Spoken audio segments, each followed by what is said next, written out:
No. Come on, where is it? Dave, it's your Idaho Central app here. Any chance you're missing a debit card? Let's get that taken care of for you. With ICCU's card control, you can turn any card off with the tap of your finger. You've got it. And back on again. Out, out, out, out. The closest Idaho Central Credit Union branch is in your pocket. Pow day. Dude, let's go.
This is Bronco Nation News Live. The best interviews, the most informed opinions, the latest breaking news, all from the top Boise State insiders.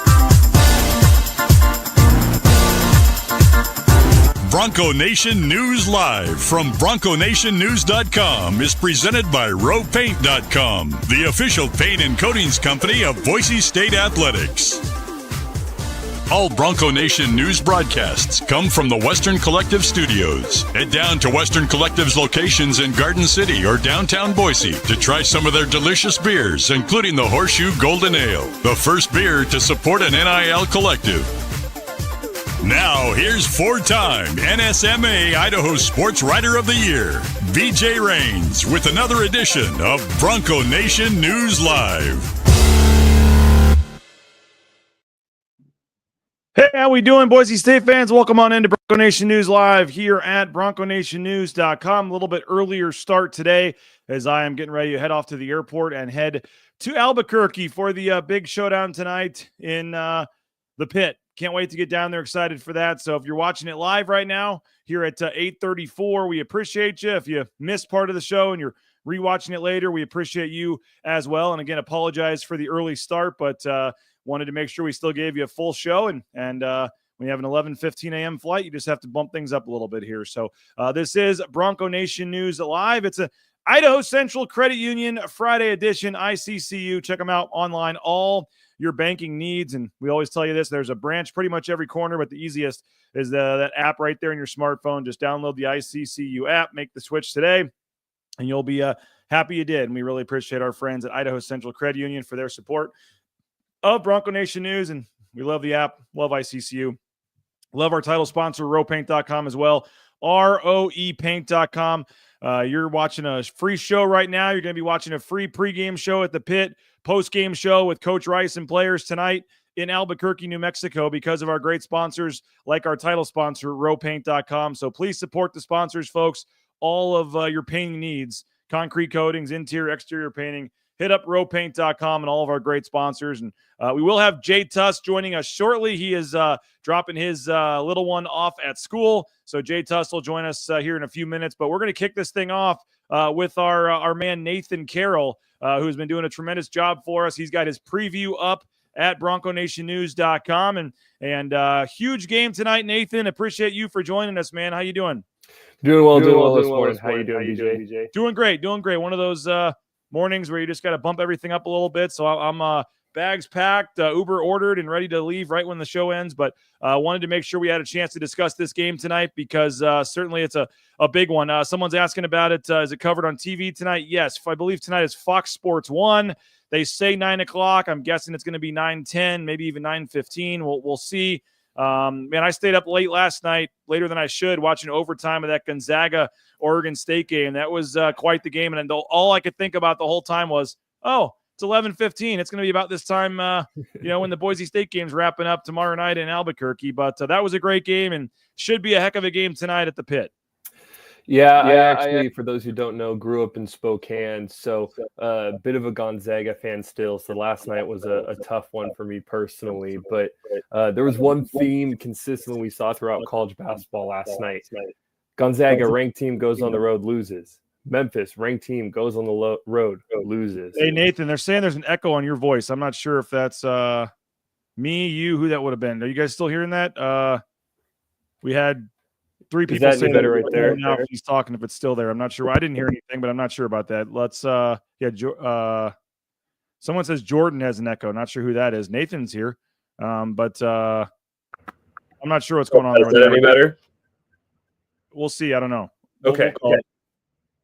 All right. Well, as I was saying, 3 teams ranked go on the road last night and lose in college basketball. Really, really hard to win on the road in college basketball. And, Boise State saw that last weekend against Utah State and going to have to go to one of the toughest places to play in college basketball again tonight and try to come out with the win. I mean, you've been there. I know you said on Twitter you're bringing the family along because it's just the Pit is the type of place that you just have to go see in college basketball. So definitely going to be a tough one for Boise State to pull out tonight. Yeah, we do kind of a yearly. This will be our 3rd year. It's worked out to take my boys to a St. Louis Blues hockey game against the Las Vegas Golden Knights, and that is this weekend on Monday, actually. And so we were going to just spend the weekend in Vegas. They like to play some video games at the HyperX Arena there at the Luxor, and I watched some sports in the sports book, and we have a little fun family trip to Vegas, which never thought I'd ever say. But with that, we were planning the trip, and I was going to just meet him on Saturday in Vegas, and we were thinking about it, and then it was like, well, why not you guys just come a day early and go to the Pit on Friday night? Why not? So it's actually cheaper since we have the companion pass since I fly so much. So the kids and wife, they're going to tag along and let them skip a day of school today. So I apologize for being a bad if any of the teachers are watching, I apologize, but letting the boys skip a day of school today and experience the Pit firsthand tonight. It is one of the coolest venues. It's a different kind of venue than like Logan. The students are more, there's more chants and maybe the overall noise, like from that corner of the arena is louder, I think, in Logan, but overall you're talking about 4,000 or 5,000 more seats at the Pit. You're talking like 15,000 as opposed to 10,000. And, it's just different. It's just bigger. And I think it's more intimidating because it's darker when you kind of walk in. It's just a different atmosphere. And so, get the opportunity I was going to have a week, and then I'm just staying on the road because the Broncos play in Colorado State next Wednesday. So I was just going to go straight to Colorado and just figured, you know what, why not add one day to their trip, let them come to see the Pit tonight. And my wife's just wishing we had more time because she's wanting to do the Breaking Bad tour because she's never been to Albuquerque before. And I said, you're not missing much. Getting there at 3:00 is about the right time, to have a couple hours before the game and then be done. But no, that'll be fun tonight. Looking forward for them to be there. And this league has some great venues. I mean, we talked about Logan. It's certainly great in its own way. I like Viejas Arena as well in terms of the history and stuff there at San Diego State and the Pit at New Mexico. And I mean, it's just it's a sneaky, really cool. Maybe it's not sneaky anymore, but just the conference, the venues you get to go to, and the mix of some that have. And I was saying this yesterday, Nathan, I don't know if there's a bigger delta in another conference where you have 4 or 5 that get 15,000 packed, sold out loud every game. And then you get 4 and 5 that literally have 2,000 people for a game. It is just a crazy up and down, but obviously the Pit's one of the best ones. And I know you were putting some of the numbers together for tonight's game, and Boise State 4-8, I think you said all time at the Pit, which surprised me a little bit that they've only played them 12 played at the Pit 12 times, but the more encouraging one, I guess, which I don't think that's that bad, actually, at the Pit to be 4-8, like have, whatever that is, 33% winning percentage is probably better than a lot of teams at the Pit, even though 4-8 doesn't sound great. But overall, if fans want to have a little nugget to be excited about, 7-2, the last 9 times they've played anywhere. Boise State is 7-2. They did lose to them in the first round of the Mountain West tournament last year, but the Boise State has won 7 of the last 9 overall meetings against New Mexico heading into tonight. Yeah, these Leon Rice squads recently have, for whatever reason, matched up pretty well with with New Mexico, and over these last 9 games, I think the start of that 9-game stretch was when New Mexico was down a little bit a few years ago. But yeah, 4-8 all time, and that includes, I think, an 0-3 or a 1-4 start when Boise State first joined the Mountain West. First time the two schools played, which was in 2012, which surprised me a little bit. I figured one of those years back when Boise was in the WAC or the Big West, they would have scheduled a game with New Mexico, but never happened. So recently a lot of success for Boise State. Some memorable wins in that time. The one that instantly comes to mind was the game where Max Rice had, I think, 30 points down at the pit to get a big win. But this one's huge for Boise State. Yeah, I talk about it in the preview article. Boise State at-large hopes are certainly not dead, but massive game in terms of those at-large hopes. Bart Torvik, his website has what he calls his team cast, which is essentially you put together a team's resume, win, loss the rest of the way. If you just take the projections the rest of the way, he has Boise State just outside of the field. If you turn tonight into a win, which he has about a 45% chance as a win, Boise State is projected in the field based off of where they stand in Torvik. So it's the type of game that if you win, all of a sudden an at-large berth feels a lot more realistic. If you lose, you got to be pretty much perfect the rest of the way.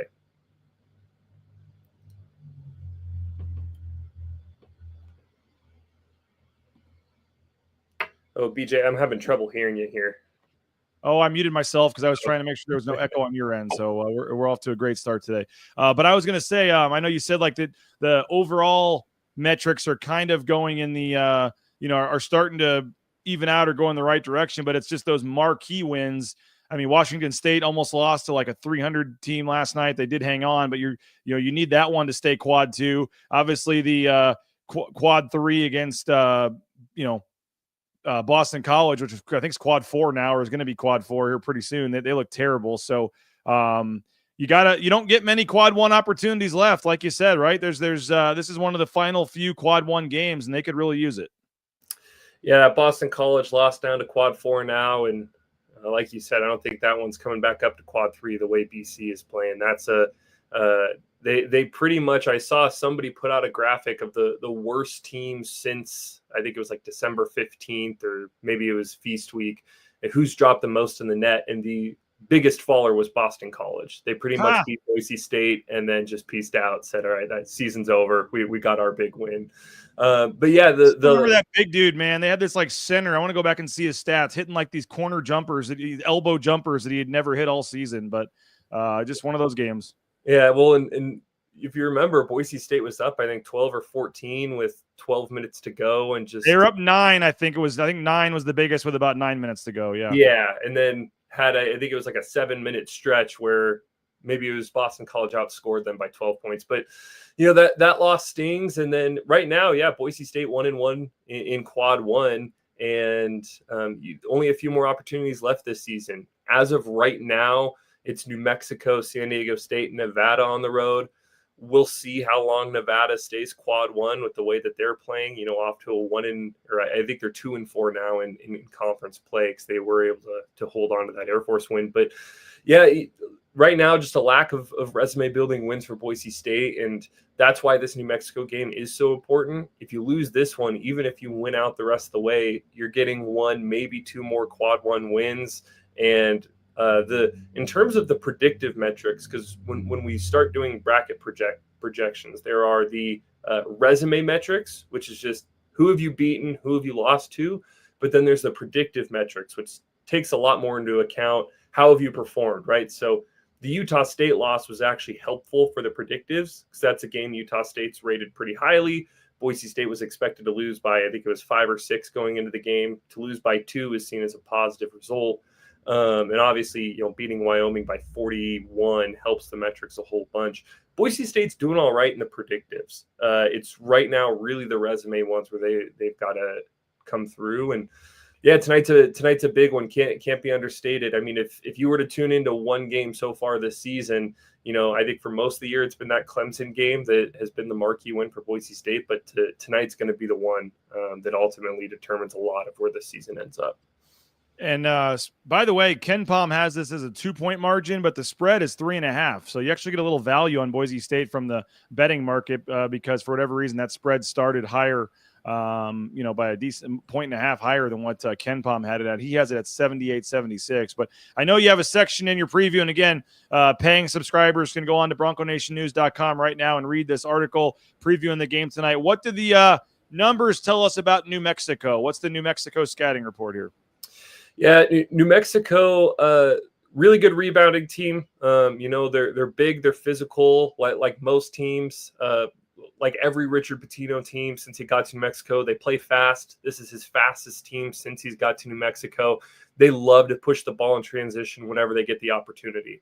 If you're looking for clearly defined strengths, it is their rebounding and their turnover margin on both sides of the ball. Donovan Dent, really, really good point guard, absolutely cased to be one of the top 2 or 3 point guards in the conference.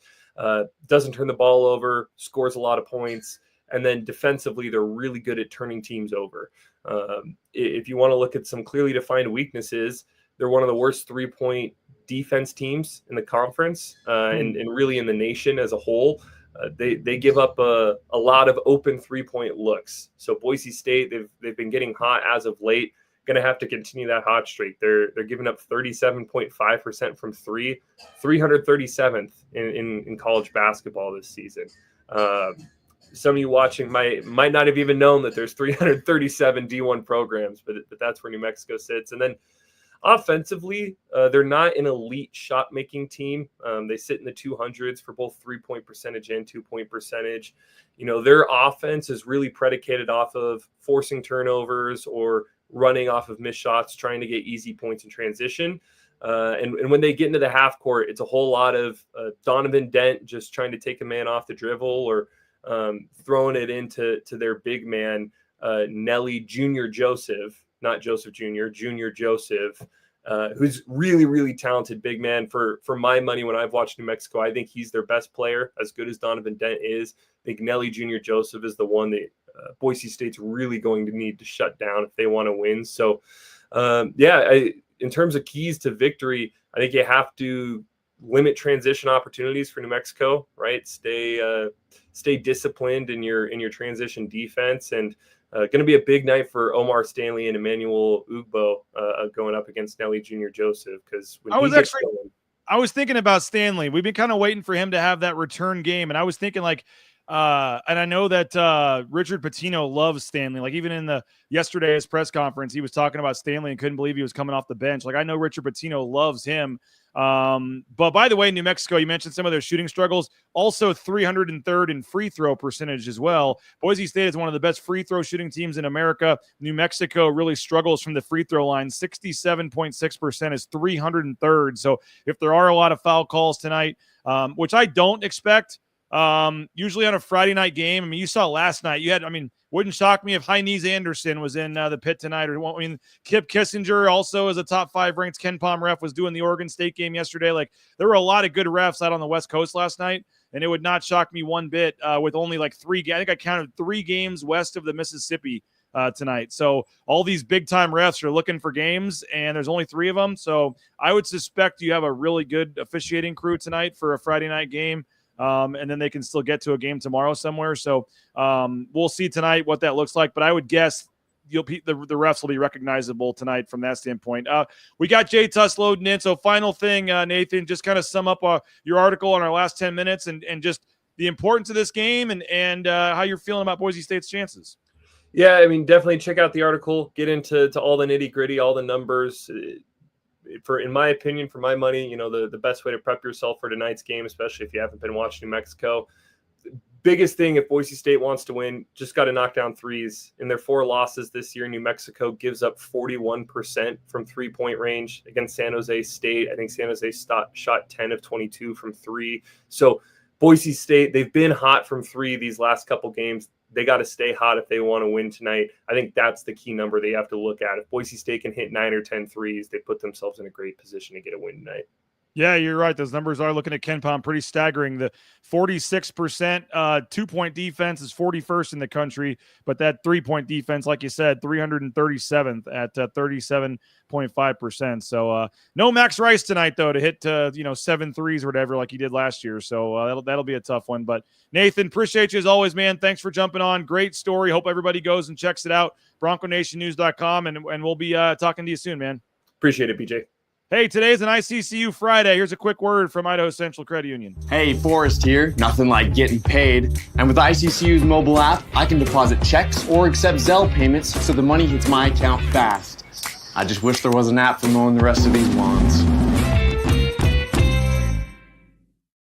Hey, also want to give a quick thank you to our title sponsor, roepaint.com, roepaint.com. All your painting needs, hit up our title sponsor, roepaint.com. Those concrete coatings, interior, exterior painting, some great options. Make sure you, next time you need a painting project, hit up our title sponsor, roepaint.com. TacoBellWorks.com is the website. You can get more information for Taco Bell, the SON Management Group, the Nicolason family. They are donating a lot of money, $400,000+ committed to student athlete scholarships for the men's and women's basketball teams at Boise State. So we're very appreciative of the Nicolason family, SON Management Group. So you're looking for a great meal? Highly recommend Taco Bell. You looking for a job? Taco Bell's got some great options. And if you're just looking for a great family, great people that do a lot for the community, look no further than our friends at Taco Bell. Hey, Jackson's $2 for a hot dog and a soda after the game. Hopefully you can get this deal on Sunday. If Boise State's able to get 70 points tonight, then you can get a $2 hot dog and fountain drink on Sunday at Jackson's. It's 2 days after the game that they do this deal with your Let's Go Rewards app. And don't forget, a hot dog for any hot dog you purchase at Jackson's, 25 cents goes to support the Horseshoe Collective at Boise State. 25 cents for the Horseshoe Collective at Boise State when you purchase a hot dog from Jackson's. And Snake River Pool and Spa, Patio and Game, thespateam.com. Check them out, thespateam.com. They got locations in Twin Falls, Boise, Meridian, Nampa. They've been around since 1978. They're part of the Boise State home team. You can check them out online at thespateam.com. All right, it is a ICCU Friday edition here at BroncoNationNews.com. We got our man Jay Tust, sports director at KTVB, with us as well. And Jay, fun, waking up, not fun thinking, oh, great, it's still 14 hours till tip-off, but always fun on a game day, and especially when there's a game of this magnitude tonight down at New Mexico. Yeah, I mean that's my main concern, man, and we've joked around about it over text these last few nights, but these 9 p.m. tip-offs, they're difficult to navigate, especially on the road. And so, it's going to be important for Boise State to have a fast start tonight. I mean, you don't want to fall behind in any game, but you definitely don't want to fall behind in the pit and let that fan base get into it a little bit. So they're going to have to kind of navigate that because it is a really, really late start. And then on top of that, it's also a Friday tip-off. So it even kind of adds to just kind of the awkwardness of it, I guess. Yeah, you and me and Johnny were texting during that Oregon State Gonzaga game, and all I could think of looking at my phone at 11:20 was like, yeah, we'll be watching the Boise State game about this time tomorrow night. Oh. Yeah, exactly. And we saw that one for the Zags. I mean, it's a good example right there. Yeah. 9 p.m. tip-off on the road. It's just at least they had not easy. At least for them, I think it was 8 Pacific. They might have got a little bit of a break there, but this is 9 Mountain. Same time, you're right. And it's they went down yesterday. I think they arrived about 6:30, had a team meal, and then today, it's a tough one because you don't do your shoot around probably till 2 or 3 o'clock. So you've got you let them sleep in, but then you got to kill time. They'll probably have some meetings, some film. They go to their have an hour or two off, go to their shoot around, have another couple hours off. I mean, you're it's like those 8:15 games for the football team too. But they have had a number of these, so I think it's they're used to doing it. But yeah, when it's been dark for 2 hours and you haven't even left yet to go to the arena on the team bus, it is a crazy situation there. So I'm not too worried about that part of it. They'll be ready to play. The place will be juiced tonight. And I said it the last couple of days, and I said it with Nathan, man, I don't know if there's a different league in America, and you might know better than anybody, but just where you have these 3 or 4 venues that you can count on being loud and sold out and packed every single game. And then 3 or 4 that you can also count on 1,500 fans every single game. And just I think New Mexico, because of the way they've had their road games, has literally had a stretch where they've gone from 14,000 at home to 2,000 on the road, 14,000 at home, 2,000. Like they've had this just crazy back and forth. And, and you see it at these different venues, what it's like. And even there wasn't a big crowd UNLV the other day, and San Jose, and Air Force, and Wyoming, and Fresno, but that won't be the case tonight. This place will be jumping, and we all remember last year's game, man. Max Rice just going off, hitting just some huge shots to seal the game. They don't have him tonight, so they're going to need somebody else to step up. Yeah, and we'll see if Boise State can kind of continue to carry the hot hand from three. Made 14 against Utah State, 13 against Wyoming. It's the first time all season that they've made 10 or more threes in back-to-back games. So I kind of agree with what Nathan was saying. I think that's a big key to tonight's game. Can they make enough threes down in the pit to come away with the victory? You look back at that San Jose State game for New Mexico, and just kind of fluky, man. Like whenever New Mexico holds opponents under 80, they've been nearly unbeatable this year. I mean, it's actually the only time they've lost this year when an opponent was held under 80 points. On the flip side of that, for so long, BJ, 70 was kind of the magic number for Leon Rice, where if his teams could score 70 or more, man, their winning percentage was pretty off the charts. But now that's moved up to 80 this year. They're undefeated when they score 80 or more, but just 4-5 when opponents hold them under 80 points. So can Boise State get to that magical number tonight against New Mexico of 80 points? That's going to be a daunting task. They're gonna need to make some threes, though, in order to get there for sure. And another thing Nathan said, which I totally agree with, Jay, is you cannot fall behind early in this game. Last year at the pit, they fell behind 10-2, and got back into it with a Rice 3 and some other shots. But you really don't want to fall behind with this crowd and this atmosphere. And you really would like to kind of keep that controlled from the start. And it's just going to take a lot of the thing about the pit is it's one of those places where you may be down 6-4, but it feels like you're down 16-4. Like any bucket that they make, the place just goes crazy. And it goes the other way too, or maybe you're winning in the second half and there's 8 minutes left and you're up by 8 and they hit there's a steal and a dunk and you're still up by 6. You're still in a good spot, but the place just feels like the roof's about to cave in. Their fans are very smart in terms of cheering at the right time and making noise when needed. They do I've been mostly impressed with that when they're when New Mexico's on defense. They're not needing to put up make noise signs. They just know, hey, Boise State, Omar Stanley just got the rebound. All right, time to make some noise. Like they just it's like a football game. They know when you're on defense, you make noise. And so they don't have the student chants and all that like a Utah State does. So it's just a little different, but from a constant white noise, they do a tremendous job. It's loud there. I mean, it's, what is it? 4,000, 5,000 more seats than Logan too. So you're talking about 15,000 seat arena as opposed to 10,000 seat arena. So it's, but the main thing is just you have to have a veteran team that knows, okay, it is super loud right here, but yeah, we're down 3 or we're down 5. We're not down 15. Like you just have to be able to realize the situation because it is very easy if you just hear the crowd and don't look at the scoreboard, you think you're getting blown out sometimes. Yeah, I get that. And you're going to get one of the best point guard matchups you'll see all season in the Mountain West. Oh, no, tonight. I saw on Twitter the best point guard is at UNLV. We know he's a good point guard, and I know that's you're joking around. I mean, we did see that on Twitter. You're not joking about that, but hey man, we can talk about that. I would say Alvaro won that matchup a couple weeks ago here in Boise with Dejon Thomas, who's very talented. Don't get me wrong. Yes, but I think you look at the veteran savviness and determination of a guy like Alvaro going up against who, I mean, Donovan Dent's when it comes to NBA talent, he's one of the best, if not the best in the entire league. So, that's absolutely the case. Marquez Cooper, that's hilarious. But that's going to be a fantastic matchup, and Alvaro's playing at a really, really high level right now, man. Like his assist to turnover ratio has just been ridiculous over these last few games. In the last 105 minutes of game action, he's been on the floor. He's had 2 total turnovers. That's wild. I mean, that's in Mountain West play. That's absolutely crazy. And we'll see if he can kind of continue that trend down in New Mexico this evening, because that would certainly go a long way in not turning the ball over too in that environment. And not only can you not turn the ball over there, but you can't have the turnovers, like I said, that lead to dunks or 3-on-1 breaks and in big plays, because that's how that crowd gets going. They feed off that. You mentioned, or maybe it was Nathan, is them getting in transition.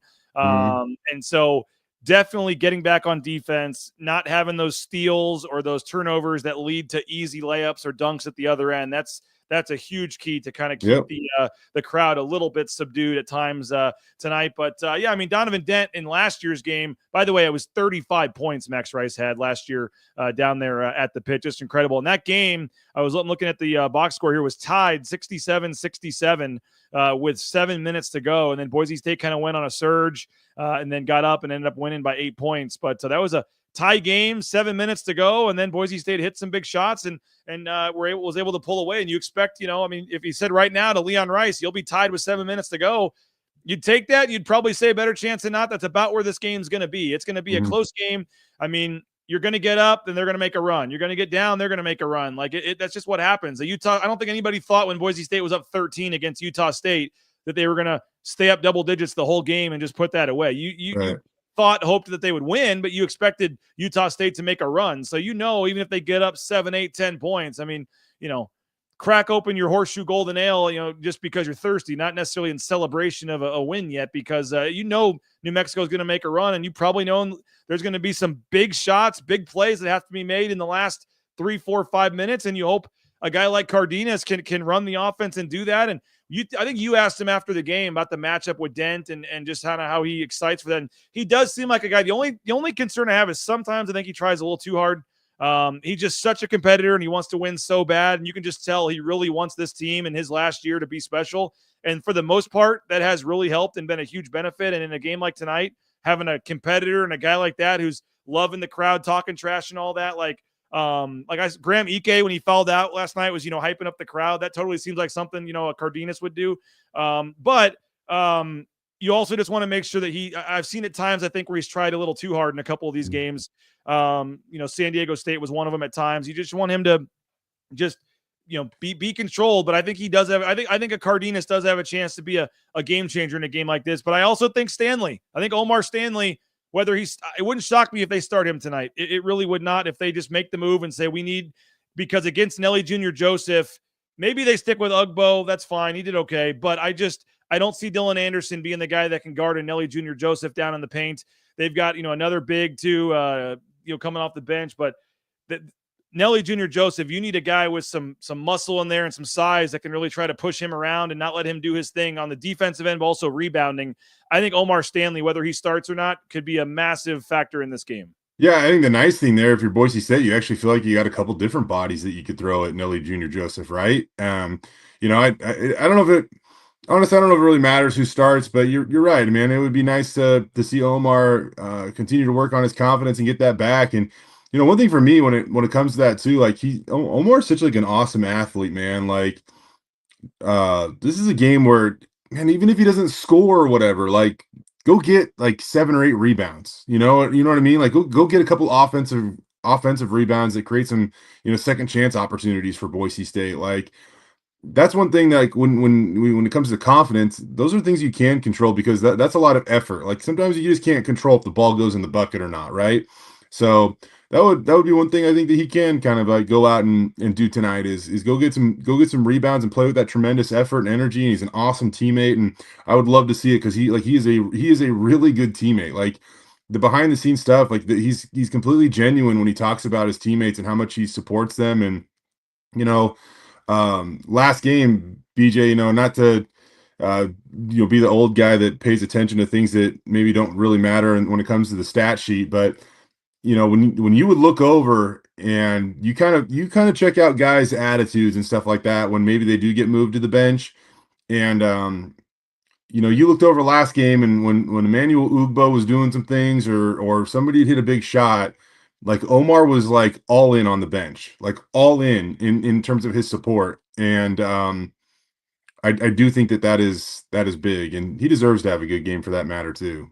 Yeah, they don't necessarily. I mean, would it be nice if he had 14 points or something, back some guys down? Great, get Nelly Jr. Joseph in foul trouble. But if you could tell me right now, Omar Stanley would have 10 plus rebounds tonight, I don't care if he scores a point. Like that's what I mean. I'm right there with you. Rebounding, playing defense, get a couple of guys in foul trouble, like his physical presence. And I said it. I think you were waiting to come on, but I listened to Richard Pitino's press conference yesterday. Jeff Grammer posted that to the Albuquerque Journal YouTube channel. I watched that yesterday and was cutting up a few clips to play on the pregame show tonight. And he is just so complimentary of Omar Stanley. He couldn't believe he was coming off the bench and just said how much better that makes Boise State because he loves Stanley as a player. So this would be the kind of game, and that's mostly because that's what he has done against them. He has manhandled them on the boards in some previous matchups, and you don't need him to dump it down to him, 5 possessions in a row in the post or whatever, like maybe last year at times you would. You need to but he needs to be out there.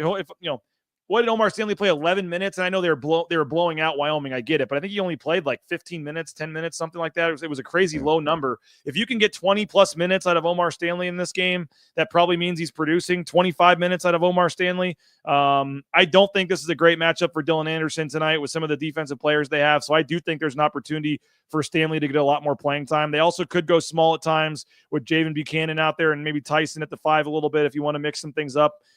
With Meadow and then your guards, whether it's Lockett, Cardenas, Bowie, some of these guys. And we haven't really talked about the younger guys yet, Jay. And that's also, I know sometimes it's one game. You don't want to, overstate stuff, make it too big, whatever. But I do think as, someone that sat there courtside in Logan and saw how crazy that was, there is no doubt that is nothing but a benefit for these guys going to the pit tonight. As I said, it's a different kind of noise. It's not exactly the same, but it's loud.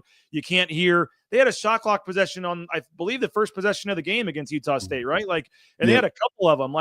If you're a Julian Bowie or even a Chris Lockett who may have traveled to some of these games last year but sat the bench, it's totally different when you're out there playing. So whether it's even a Meadow being a sophomore, but particularly a Pearson Carmichael, a Julian Bowie, a Chris Lockett, some of the Ugbo, these guys have never been in an atmosphere like that. I'm not saying, they're going to win by 20 tonight because they already, played at Utah State, but it certainly doesn't hurt. It has to help to have already gotten some sort of crazy environment out of the way and be able to kind of know what you're in for and say, hey, as crazy as that was, we were winning that game with 10 seconds left. We can do this. So I think that is going to be a small benefit that they played at Utah State just last week. Yeah, I think another kind of key to the game, and you're right, that's awesome for the young guys, but would love to see, and I know so much of the scouting report is focused on Tyson, but I would love to see them get him a couple looks early on. You go back to the San Diego State game, and we were halfway through the first half, and I think his first shot attempt was an errant 3 at the end of a shot clock. Which happens way too much, by the way. Yes,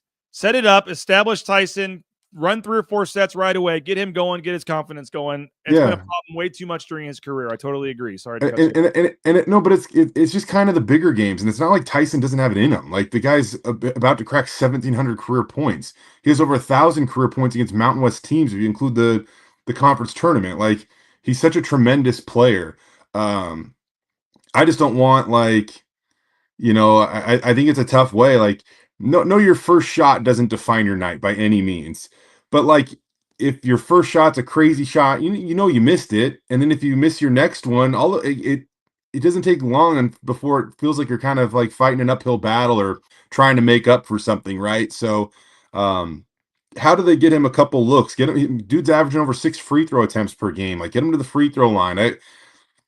Anything like that. Just how can they put him in position to get a bucket or 2 early and then just build off that? I mean, since the start of Mountain West Conference play, him and Dent had the exact same amount of points. They're both averaging 18.1 points per game, tied for the most in the Mountain West Conference. How do you get your superstar going early and just kind of feed off him the rest of the evening? And with Dent, if you remember, he's a very talented player, but he is his best at just getting to the rim. Yep.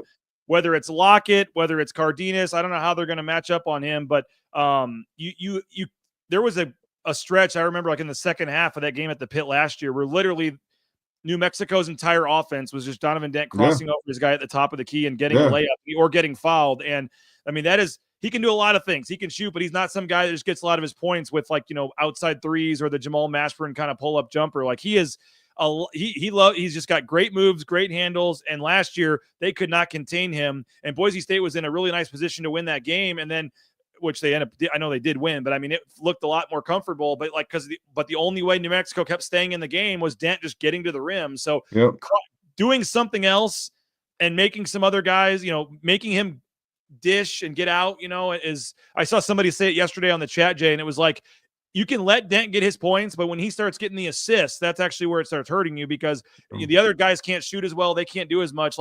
If you can keep the other guys from getting going and focus on, and I guess I kind of contradicted myself with what I'm saying, but you got to do not let Dent have these easy layups to the rack. Do not get in foul trouble because he's getting to the rack, but also like don't help so much on him that you are leaving some of these shooters wide open on the wing, even though they've struggled to shoot threes. So they're a tough team to defend, especially at home. But obviously, I know Nelly Jr. Joseph's a very tremendous player, but he has to, he can get in foul trouble at times. Like it all for me starts and ends with Dent. Yeah, Donovan, fantastic player. He doesn't shoot a lot of threes though. He doesn't make a lot of threes. He does get to the free throw line. So I think, it's important. Can you keep his shot attempts close to or above the amount of points he scores tonight? If you can do that, it means you're playing pretty good defense, and it also means you're probably keeping him off the free throw line. So can you keep his shot attempts at or above the amount of points he scores tonight? Try to limit his efficiency a little bit, I would say. All right, this guy BSU Bill, I guess he says that was me. Their supporting cast is struggling big time right now. Can't have someone like an Amzil or Washington go off for 15 to 20 points. Let Dent score. New Mexico is going to be more dangerous if he's finding guys for good outside shots. So there is a little give and take there. You also don't want to just give him easy drives to the rim every single time. Deggy has played well at the pit. We cannot have a San Diego State-like game from him again where he disappears. Anderson should not see the floor. Not sure I'm ready to go quite that far, but we'll get to Anderson in a second. Hold that thought, Jay. I have a couple more sponsors I want to thank real quick, and I also want to get Jay's just big picture thoughts on the importance of this game here tonight. If you're looking for the Fiesta Bowl gear, it's half off, by the way. Half off for the Fiesta Bowl gear at the Blue and Orange store. Check them out online, theblueandorangestore.com. Boise Town Square Mall, second floor next to Pro Image. Half off the Fiesta Bowl gear from the Blue and Orange store. They've got the Ashton Genty gear as well. So Ashton Genty gear, Fiesta Bowl gear at the Blue and Orange store. Lithia Ford of Boise, LithiaFordBoise.com. View their full inventory of vehicles. They're our pregame show sponsor. Will be live tonight at 8 o'clock on the pregame show. I'll tell you more about that momentarily here, but they got 4 football players, some coaches, administrators, rocking vehicles from Lithia Ford. You see that Ford logo right there on the scoreboard at Albertson Stadium. So return the favor, folks. That next car truck purchase, make it at Lithia Ford of Boise. Bousher Real Estate, Matt Bousher. Bousher Real Estate, #1 ranked realtor in the Treasure Valley for a reason is Matt Bousher.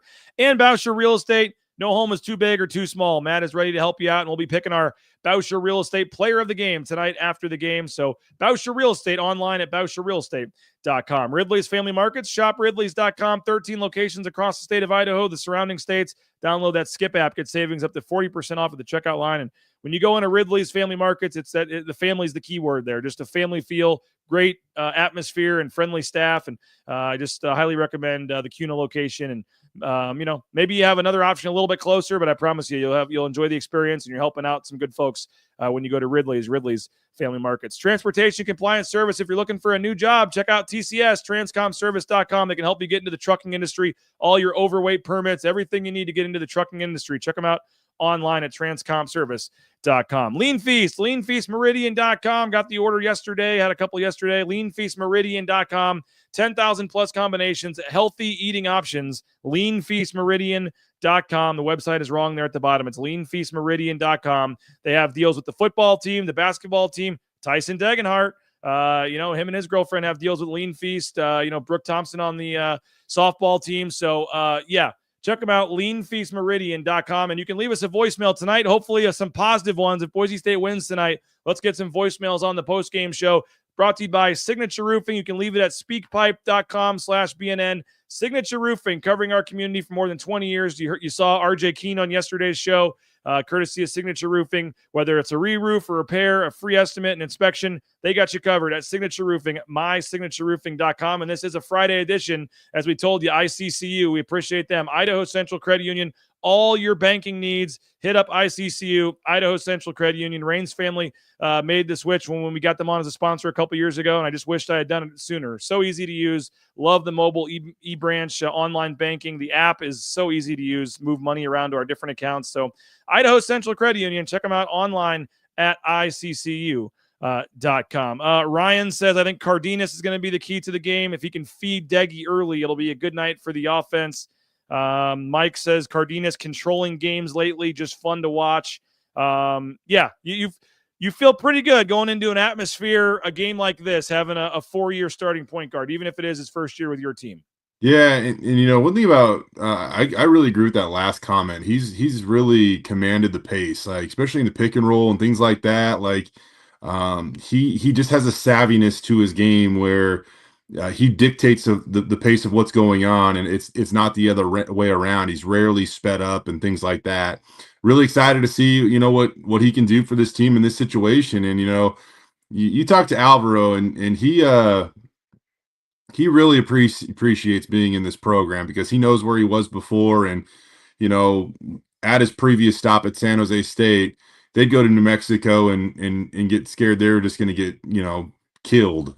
Really, I mean, I know Alvaro wasn't scared because he's a pretty fearless dude, but that's just the reality of it. So to go there and think you have a chance if you play well is going to be big. So we'll see if they can get it done. They got it done last year, which I think helps their confidence because they know they can do this, but they have to go there and play a really good ball game in order to come away with it. And if they do, BJ, all of a sudden they are right back in it when it comes to the Mountain West regular season title and potentially the number 1 seed at the Mountain West tournament. A lot of ball left, but if they win tonight, that's a big victory.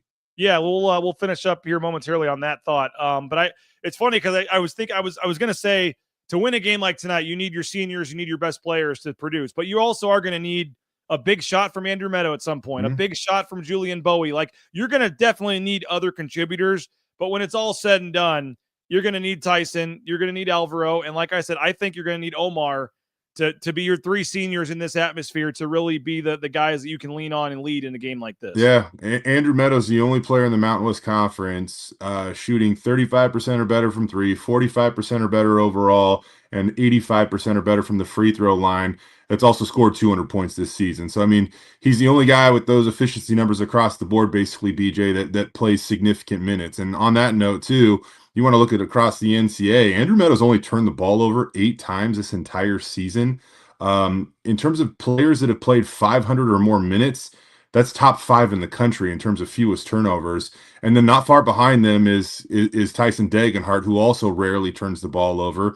You have Alvaro Cardenas, who just basically hasn't turned the ball over these last 2 games. So last 3 games, really. So, if they can not give away those opportunities, that also, speaks well, bodes well for their chances tonight in Albuquerque. I think another thing, no shot clock violations. Like, they got to get over that. The game, run a play and take a shot. Yeah, that just can't happen. 3 of them against Utah State. I mean, we can pick apart that game and point to a lot of little things of why they just came up a little bit short. Hey, 3 shot clock violations can't be overlooked either. Like that's tough to overcome on the road. So they gotta kind of kick that habit. And it's funny that it happened, BJ, considering how well they've been playing offensively lately. You want to go points per possession over the last 3 games. As of yesterday, they were number 2 in America. So they have been really, really hot offensively lately. I mean, 1.315 points per possession over the last 3 games. That's a ridiculous number. I mean, that is a really, really high number. And so we'll see if they can take it into a really hostile environment tonight and continue it against the Lobos. Yeah, and by the way, Andrew Meadows' haircut being cut was such a big deal that, like, on his own, Richard Pitino brought that up in his press conference, saying that's a big story up there. But that's a crazy stat on Meadow. By the way, on this Zoom thing that we have, which I think you have one of these. I don't think you use it very much, but there's some hotkeys I can put in here. I'm going to get a siren for whenever Jay has a stat. I'm going to get some sort of I'm going to create a little siren, and then now that I have my voice guy on the payroll, I can get more stuff recorded. I'm going to get some sort of Tust stat liner recorded for stats here. So we're going to get that done moving forward. Love it. Well, okay. You mentioned our time is short. You mentioned the just the overall importance. Not many quad 1 opportunities left. The metrics are okay, but in terms of just trying to build your NCAA tournament hopes, what's your take on just the importance of this game tonight? This is a different Mountain West this year, BJ. We were sitting at this point in time last year, and there were still like 5 quad 1 opportunities, if not more, on the schedule. And those opportunities right now are few and far between, especially when you look at Utah State losing at UNLV. They could still potentially climb back into the top 30. So that game here in Boise in late February is a quad one matchup, but I just don't know if I'm banking on that. So really, there are 3 bona fide quad one opportunities left on the schedule, and one of them is tonight at the Pit. And if you're a Mountain West school, you gotta have you need those on your resume, man. Like you need them on your resume. And so is tonight's game a must win? I don't know. You're playing at the Pit. Like I don't think anybody should. I don't think the reasonable expectation should be a win tonight because it's a really tough place to play. I mean, New 3.5 Mexico. point underdogs. You're supposed to Yeah, lose. New Mexico just doesn't lose at home either. Yeah. But if this team is an NCAA tournament team, yes, it would be really really nice to get this one and stay in the fight when it comes to that at large hope, because if you lose this game, you're going to really start to put a lot of pressure on yourselves to not necessarily win out, but darn near close to that, and you put a lot of pressure on yourselves to win at Moby Arena, next week when you take on Colorado State. I was going to say I can't officially call it a must win because if they were to win every game the rest of the regular season, I still think they'd get in at large. Now, Yeah. so technically, it's not from that standpoint literally a must win, but yes. The pressure they'd be putting on themselves to go win Wednesday, to go win at Viejas, to go win at Lawler and Reno. You make things a lot tougher, and your margin for error becomes even smaller. So, yes, to have a chance at a quad one win, keep this momentum going. I mean, we all think these last 3 games, they've kind of been ascending. Keep that rolling. Find a way to get that win. And you win tonight, all of a sudden, I think your perception of other teams looking at you looking at yourself, you're like, oh man, we're rolling now, and you just try to, I mean, we've talked about it, but they've had these last 3 years and they've made the tournament, Jay, they've had one of these kind of mid-season runs pretty much every year where they've won 12 in a row, or they've won 10 out of 11, or, they have these stretches where they just get hot and just go on a run. And some fans will complain about the ending or whatever, sometimes not always, continuing that, but they've typically had a stretch like this where they've started out kind of slow and then kicked it into gear for a month-long stretch. And seems, that's kind of what, I mean, I know they lost to Utah State, but it seems like the last 3 games, there's been a noticeable improvement. And if they can keep that going and win tonight, I think that would be huge. I do want to throw a quick promo. I know you're a Jeff Grammer fan. I mean, just a super nice guy. He's has been covering the league longer than anybody. Jeff Grammer does a tremendous job covering the Mountain West. And he has started doing some similar pregame shows where he kind of jumps on and takes comments and quotes and stuff from New Mexico fans. So through the beauty of technology tonight, we're going to try to do a joint pregame show with Bronco Nation News and the Albuquerque Journal that will run on his channels over on the Albuquerque Journal, my channel's on BNN, and he'll be at his seat down there at his end of the press row. I'll be at my seat, and we'll try to get the Lobo perspective and the Bronco perspective tonight from literally just one of the good guys in the business. So make sure you guys join us tonight, 8:00. I'm hurrying off to the airport here momentarily, heading to Albuquerque, and then 8:00 tonight we'll have the pregame show with Jeff Grammer, and we'll get a unique perspective. And yeah, you may have some New Mexico fans in the chat tonight, so let's try to keep it a little civil on there tonight in the chat. But looking forward to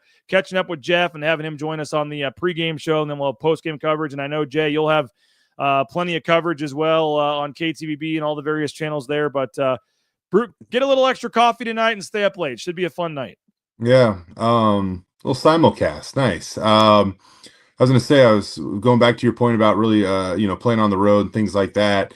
I was talking with our good friend over at your title sponsor there, Shelby, and just a reminder, they play every game home and home this year. Every team in the conference home and home this year, right? So you're not going to just get lucky and maybe dodge one of those really tough road environments. You got to go everywhere this year, and so you barely missed one in Logan. New Mexico still has to play Utah State twice, still has to play Boise State twice, still has to go to San Diego, or still has to host host San Diego. Did they? No, they haven't played. No, they got to go to Viejas. Go to San Diego. I think they still go to Reno. I mean, look at the last 10 games for New Mexico here, man. They're looking good now, but they still have a lot of tough games left, as do a lot of teams. And on top of that, too, tonight you would at least claim the tiebreaker for now over the Lobos, and you would own it if you could defend your home court against them next month. So a win would go a long way this evening. Again, I don't want to throw it out there like it should be expected. If they can go get this thing, it would be a big deal, not only for tonight, but as you look ahead towards the Mountain West Conference standings, the tournament, and for March Madness for that matter. But a lot of ball left. Yep. Check out KTVB.com, Jay's social media for all of his coverage. We've got an article at BroncoNationNews.com as well. And as I said, please make plans to join us live 8 o'clock tonight on the Bronco Nation News YouTube, Facebook, and X accounts. We'll have I got a special graphic made and everything, Jay. We're going to see if we can pull this off. It should be fun. Jeff Grammer, Albuquerque Journal, myself, kind of a joint pregame show to get you set and get the Lobo perspective on this one as well. So appreciate you, Jay, for making it work a little early. And have a good rest of your Friday. I will make it down. It's kind of a tight connection in Denver, so fingers crossed on a no delays and everything goes good and makes it to Albuquerque. And as I said, 8 o'clock tonight we'll have coverage. So check out KTVB, check out BNN. Hope you guys have a great day. And that'll do it. Friday edition, Bronco Nation News Live, BroncoNationNews.com. We're headed to Albuquerque. We'll talk to you tonight from the pit. Bronco Nation News, Bronco Nation News.